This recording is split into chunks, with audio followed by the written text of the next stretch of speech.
1 তারিখ সবাই April fool করে, তো আমি ফেসবুকে লিখেছিলাম যে আমিও বিজেপি পার্টি জয়েন করতে যাচ্ছি, জয় শ্রীরাম। হ্যাঁ, তবে এখানে একটা কথা বলার, মাস আগেও আমি দাঙ্গা বিরোধী ভিডিও খুব একটা মনে হয় কারণ তখন সেরকম ছিল না। তো যদি সমস্যা না থাকে তো সমাধানের ভিডিও আসবে না। তো সমস্যা হচ্ছে বিজেপি সমস্যা তৈরি করছে, আমরা সেটা সমাধানের রাস্তা দেখাচ্ছি। ওরা একতরফা খেলছিল, এবার পাল্টা এবার আমরা কাউন্টার করছি।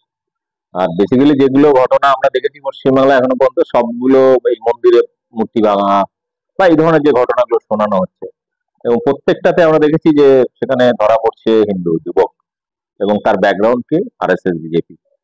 অর্থাৎ তারা চাইছে ওই ঘটনা ঘটিয়ে মুসলিমদের ঘাড়ে দোষ চাপানোর জন্য, যাতে মুসলিমদের উপরে পুলিশি বা রাষ্ট্রীয় বা দলীয় ভাবে বা মানুষকে দিয়ে মব লিঞ্চিং করিয়ে আক্রমণ করা যায়, মানুষকে খেপিয়ে তোলা। কিন্তু প্রত্যেকবারই আমরা যখন তদন্তে ধরা পড়ছে, সিসিটিভিতে ধরা পড়ছে, বা আমরা নিজেদের ফ্যাক্ট চেকিং বা গ্রাউন্ড রিপোর্ট করতে গিয়ে দেখছি, সেখানে আমরা পাচ্ছি যে তার পেছনে বিজেপি আরএসএস এর হাত রয়েছে। ফলত যেটা হচ্ছে বারবার এই মুখ থুবড়ে পড়ে যাচ্ছে বলে বিজেপি ঠিক জায়গাটা তৈরি করতে পারছে না। আর এটা অ্যাকচুয়ালি বাংলা, তো সম্প্রীতির বাংলা, এখানে রবীন্দ্র নজরুল নেতাজির বাংলা, ফলে এখানে এই ধরনের সাম্প্রদায়িক রাজনীতি, এখানে সাম্প্রদায়িক রাজনীতিটা এখানে চলে না। পশ্চিমবাংলায় যেভাবে একটা দাঙ্গার পরিস্থিতি করা হচ্ছে, এর জন্য মূল দায়ী কি শুরু হতে পারে? শুধু ব্যাপারটা হচ্ছে যখন ওদের তো মূল কিছু নেই, মূল হচ্ছে আরএসএস। আর আরএসএস যারা গুরু ছিলেন তারাই রাস্তা দেখিয়ে গেছেন যে মানুষ একটা কমিউনিটিকে আরেকটা কমিউনিটির বিরুদ্ধে কিভাবে আহ, মানে যুদ্ধে বা কি বল গণহত্যায় লিলিয়ে দেওয়া যায়। মানে এটা রাস্তাটা হিটলারের কাছ থেকে শিখেছিল, এবং সেই সময়কার যারা আরএসএস এর হেডগেওয়ার বা এমএস গোলওয়ালকার, সাভারকার, এরা তাদের লেখাতেই পরিষ্কার আছে যে সমস্ত কমিউনিটিকে ধ্বংস করতে হবে। পার্টিকুলার ওই সুপিরিয়র যারা নিজেরা মনে করছে সেই ব্রাহ্মণ, তারাই সমস্ত ক্ষমতা ভোগ করবে, বাকিরা থাকবে গোলাম। সেই মনুসংহিতা যেমন আছে, ঠিক সেই মনুসংহিতার রাস্তাটাকে এরা এই বিজেপির নাম দিয়ে বা পলিটিক্যাল নাম দিয়ে ওটা করার চেষ্টা করছে। আসলে বিজেপি তো আহ, একটা খালি মুখোশ, ভেতরে আছে আরএসএস এবং তার ভেতরে আছে মনুসংহিতা। ভারত কি হিন্দু রাষ্ট্র হয়ে গেছে না হওয়া হবে? হিন্দু রাষ্ট্র হতে বাকি আছে কি, কারণ 99% নেতা মন্ত্রী আহ, মানে রাষ্ট্রপতি থেকে প্রধানমন্ত্রী স্বরাষ্ট্রমন্ত্রী থেকে পাড়া চুনোপুটি প্রত্যেকেই তো হিন্দু। আহ, যদি জনসংখ্যার হিসাবে দেখি বা আমি ধর্মের হিসাবে যদি ভাগ পার্সেন্টেজ দেখি, তাহলে দেখবো যে মুসলিমরা পশ্চিমবাংলা 30%। 30% কি এমএলএ এমপি আছে মানে আমাদের পশ্চিমবাংলা থেকে? নেই। পুরো অল ইন্ডিয়া বেসিসে প্রায় 15%। 15%-এর মধ্যে কত পার্সেন্ট এই যে কেন্দ্রে ক্ষমতায় আছে বিজেপি, কটা মুসলিম এমপি রয়েছে? নেই বললেই চলে। অর্থাৎ এমনকি চাকরি বাকরির ক্ষেত্রে পশ্চিমবাংলা 30% মুসলিম জনসংখ্যা, সেখানে চাকরি করে কত? 1.5 থেকে 3% ম্যাক্সিমাম সরকারি চাকরি পায়। অর্থাৎ বাকি 27% চাকরি হিন্দুরাই খেয়ে নিচ্ছে। তারপরেও হিন্দুদেরকে এরা বোঝায় বিজেপি হিন্দু ক্ষেত্রে মেয়ে, রাজনীতিতে 99% অধিকার এদের হিন্দুদের। তারপরেও সেই পাবলিককে এরা বোঝায় যে মুসলিমদের জন্য তোমরা বিপদে আছে। মানে মানুষকে ওই একটা কি বলবো, ওই পাঁচ মানে 15% মুসলিমকে দেখিয়ে 85% হিন্দুদের 4 অক্ষরের বোকা বানানোর নামই হচ্ছে ওই বিজেপির রাজনীতি আর কি, হিন্দুত্ব। আপনার সম্প্রতি ফেসবুকে একটা পোস্ট দেখলাম আপনি বিজেপি জয়েন করছেন, এটা এটা এপ্রিল মাসে 1 তারিখ সবাই এপ্রিল ফুল করে, তো আমি ফেসবুকে লিখেছিলাম যে আমিও বিজেপি পার্টি জয়েন করতে যাচ্ছি, জয় শ্রীরাম। আহ, হ্যাঁ, তবে এখানে একটা কথা বলার আছে, আমি বিজেপি করব সেদিন যেদিন বিজেপি সারা দেশে বর্ণবাদী যে সিস্টেম, বর্ণবাদ মানে 4টে বর্ণ শুধু নয়, প্রায় 6,500-এর মতো যে কাস্টে ডিভিশন করে রেখেছে ব্রাহ্মণরা নিচু জাতের মানুষকে, এটা তুলে দিতে হবে। মানে আমার নাম দীপক ব্যাপারী, পরের দিন আমি হিন্দু রাষ্ট্রে গিয়ে যদি দীপক ব্যানার্জি করতে পারি এবং আমার স্ট্যাটাস যদি ব্রাহ্মণদের মতো হয়, আমি অবশ্যই হিন্দু রাষ্ট্র চাইবো। এছাড়াও আমার সাথে ব্রাহ্মণের মেয়ে বা আমার মেয়ের সাথে ব্রাহ্মণের ছেলের বিয়ে হবে, এই ধরনের কোনো বিধিনিষেধ থাকবে না ধর্মীয় বা সামাজিক শাস্ত্রগত, তাহলে আমি হিন্দু রাষ্ট্রের পক্ষে আছি। প্লাস হিন্দু রাষ্ট্র মানে যে শুধু খালি মুখে হিন্দু রাষ্ট্র বা সাইনবোর্ডে হিন্দু রাষ্ট্র লিখে দিলাম এরকম হবে না। হিন্দুর জন্য স্পেশাল প্যাকেজ লাগবে যে হিন্দু হলে সে 50% ডিসকাউন্ট পাবে, অর্থাৎ সব কিছুতে, মানে খাবার দাবার জিনিসপত্রে।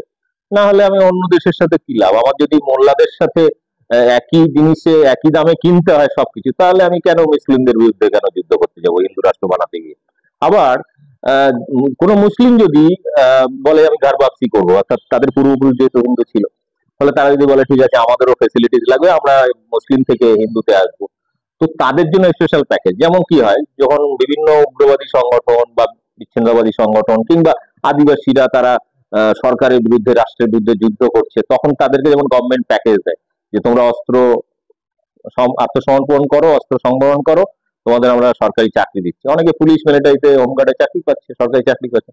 তো ওইরকম যদি মুসলিমদের জন্য থাকে যে সে মুসলিম নিজের ধর্ম ত্যাগ করে হিন্দু ধর্মে ফিরছে, ফলে তার জন্য হিন্দুদের থেকেও একটু বেটার ইয়ে, যাতে তারা আগ্রহ হয়, যাতে ভারতবর্ষের ওই 25 কোটি 30 কোটি মুসলিম তারাও যাতে হিন্দু হয়ে যায়। না হলে বিপদটা কোথায় হবে?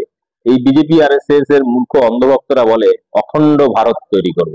অখণ্ড ভারতের গল্পটা কিরকম? এরা 15% মুসলিমদের ভয়ে এখন বলে হিন্দু খাত্রে মে, 85% লোককে ভয় ধরিয়ে দিয়েছে, তারা নাকি বিপদে। আচ্ছা, যদি অখণ্ড ভারত মানে আফগানিস্তান, পাকিস্তান, বাংলাদেশ, ভারতবর্ষ, এই 4টে দেশ যখন এক জায়গায় হবে, টোটাল মুসলিমদের জনসংখ্যা হয় 70 থেকে 80 কোটি। 20-25 কোটির জন্য 85%, মানে ভারতবর্ষে 30 কোটি মনে হয় সম্ভবত মুসলিম, আর বাকি 110 কোটি হচ্ছে হিন্দু। 30 কোটি মুসলিমের জন্য 110 কোটি লোকের নাকি রাতে ঘুম হচ্ছে না, সব বিপদে অনুভব করছে। তো এই অখণ্ড ভারত হলে তো 80 কোটি হয়ে যাবে মুসলিম, তখন এই হিন্দুরা কি করবে? তখন তো ভয়ে মানে ঘুমিয়ে ঘুমিয়ে স্ট্রোক হয়ে মারা যাবে। ফলে এই যে অখণ্ড ভারতের গল্প, এগুলো ঘোরায়, এগুলো কিছুই না। প্রত্যেকটা মানুষের অধিকার আছে তার পছন্দ মতো খাওয়া দাওয়া, বিশ্বাস, সমস্ত কিছু। ফলে এখানে প্রত্যেকের সমান অধিকার। আর ভারতবর্ষ মিশ্র সংস্কৃতির দেশ, এখানে মুঘলদের আগেও বহু শাসক এসেছে বাইরে থেকে, এখানেই মিলিয়ে গেছে, কেউ চলে গেছে। ব্রিটিশরা এসছে, যতদিন লুটে খাওয়ার দরকার ছিল ছিল, তারা কিন্তু আমাদের সংস্কৃতির সঙ্গে মিশে যায়নি, তারা কিন্তু ব্যাক করে গেছে।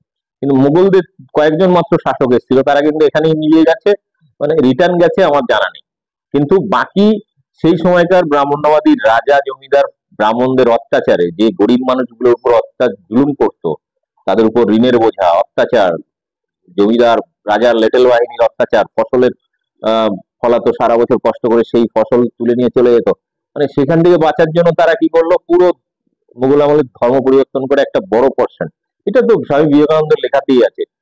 স্বামী বিবেকানন্দ লিখছেন যে অনেকে ভাবেন যে ভারতবর্ষে ইসলাম বৃদ্ধি পেয়েছে তরবারির জোরে, ভয়ের জোরে, নির্যাতনের ভয়। স্বামী বিবেকানন্দ লিখছে এটা যারা ভাবছে তারা হচ্ছে মূর্খ। কারণ ভারতবর্ষের এই ব্রাহ্মণ, এবং পরিষ্কার লিখেছে, জমিদার রাজা ব্রাহ্মণদের অত্যাচারে মানুষ মানে সেই বাঁচার জন্য মানুষ ইসলাম গ্রহণ করে। কারণ ওখানে যে জাতপাত নেই, ওখানে তো এক লাইনে সবাই দাঁড়িয়ে নামাজ পড়ছে, একই রকম অধিকার। তুমি যদি শেষে আসো তাহলে তোমাকে সেই শেষেই দাঁড়াতে হবে। তো ওখানে ধনী গরিব, বড়লোক, অমুক তমুক, ভিআইপি, এরকম কিছু নেই। তো এরকম ধরনের একটা সুন্দর এই ইয়ে রয়েছে বলে, জাতপাতহীন একটা ধর্ম বলে মানুষের কাছে মনে হয়েছে যে ওটা একটা ভালো জায়গা। ফলে বহু মানুষ চলে গেছে ওদিকে সম্ভবত। এবং আমি বলছি, যেভাবে বিজেপি আরএসএস দেশটাকে চালাতে চাইছে, যেভাবে হিন্দুদেরকে মুসলিমদের বিরুদ্ধে খেপিয়ে দিচ্ছে, আমি ধরে নিলাম সাপোজ মুসলিমরা প্রতিবাদ করলো না, মেনে নিল এই অত্যাচার, মেনে নিল, মাথা পেতে চুপচাপ থেকে গেল, এবং একটা সময় গিয়ে এই বিজেপি আরএসএস এর যে বর্ণবাদী সিস্টেম, এই সিস্টেমটার সেকেন্ড আক্রমণ গিয়ে পড়বে কার উপর? দলিত, আদিবাসী, শূদ্রদের উপর। এবং তাদের মনুসংহিতাতে আছে আপনার নিজের বইয়ের অধিকার আপনার থাকবে না বিয়ের পরে প্রথম কিছুদিন, আপনার কোনো সম্পত্তি রাখতে পারবেন না, আপনার শিক্ষার অধিকার নেই, এরকম বহু অধিকার নেই। ফলে আজকে যারা ভাবছে, ফেসবুকে স্ট্যাটাস দিচ্ছে আমি হিন্দু রাষ্ট্র চাই, কোনো মন্ডল বিশ্বাস, কোনো শূদ্রের বাচ্চা, সেই লোকটাই প্রথম আক্রান্ত হবে। আমি তো মাঝে মাঝে বিজেপি আরএসএস সমস্ত অন্ধভক্তদের জিজ্ঞেস করি, আচ্ছা তোর এত মুসলিমদের বিরুদ্ধে রাগ কেন? তোর কি চাকরি খেয়েছে? তোর কি ব্যবসা খেয়েছে? বা তোর ঘর বাড়ি দখল করে নিয়েছে? কোনো উত্তর দিতে পারে না। আচ্ছা, তোদের হিন্দু রাষ্ট্রে কি কি ফেসিলিটিস থাকবে যেটা অন্য রাষ্ট্রে নেই? মুসলিম হোক বা সেকুলার হোক, অন্য রাষ্ট্রে নেই। হিন্দু রাষ্ট্রে কি স্পেশাল প্যাকেজ থাকবে খালি হিন্দুদের জন্য? অন্যদের কথা বাদ, আমাকে সেই লিস্ট আমাকে দে, আমি ফেসবুকে প্রচার করবো তোদের হয়ে। তো এখনো পর্যন্ত পাইনি, কারণ নেই ওটা। হ্যাঁ, কৃতদাস প্রথা তো অবশ্যই। এখন যেটুকু সংবিধানের জোরে মানুষ গণতান্ত্রিক অধিকার ভোগ করছে, প্রথম যেটা যাবে সেটা হচ্ছে ভোটাধিকার। প্রথম মুসলিমদের ভোটাধিকার কাড়বে, তারপরে 85% যারা শূদ্র দলিত আদিবাসী সেই মানুষদের ভোটাধিকার ধ্বংস করে দেবে। আপনারা কিছু না হোক, আপনি ব্রিটিশ আমলের শেষ দিকে সম্ভবত 1930 কি 31 সালে মনে হয় প্রথম ওই 2% 5% ধনী ব্যক্তিরাই ভোট দিতে পারতো, বাকি মানুষের ভোটাধিকার ছিল না। এই তো বাবা সাহেব আম্বেদকর সার্বজনীন ভোটাধিকার করেছে। নাহলে আমার গ্রামে কে মোড়ল হবে, কে প্রধান হবে, বা আমার রাজ্যের কে রাজা হবে বা মন্ত্রী হবে, সেই নির্বাচনের অধিকার কিন্তু কোনো কালে কোনো যুগে, এরা নাকি সে বৈদিক যুগ অমুক যুগ রামের যুগ বলে। আচ্ছা, রামকে কি পাবলিক নির্বাচিত করেছিল? মানে ওখানে তো আমি গল্পে কোনোদিন পাইনি মহাকাব্যে। তো বিষয়টা হচ্ছে যে সেখানে আজকে যে লোকগুলো হিন্দু রাষ্ট্রের জন্য চিৎকার করছে, আগামী দিনে সেই লোকগুলোর না নির্বাচন করার অধিকার থাকবে, না পড়াশুনো, না সম্পত্তি, খালি ওই বাটি নিয়ে মন্দিরের সামনে গিয়ে বসতে হবে, বেগার জমিদার বা বড়লোকদের বাড়িতে বেগার খাটতে হবে খাদ্যের বিনিময়ে, একটু ওই খিচুড়ির বিনিময়ে। এটা ছাড়া ওদের কোনো ভবিষ্যৎ নেই।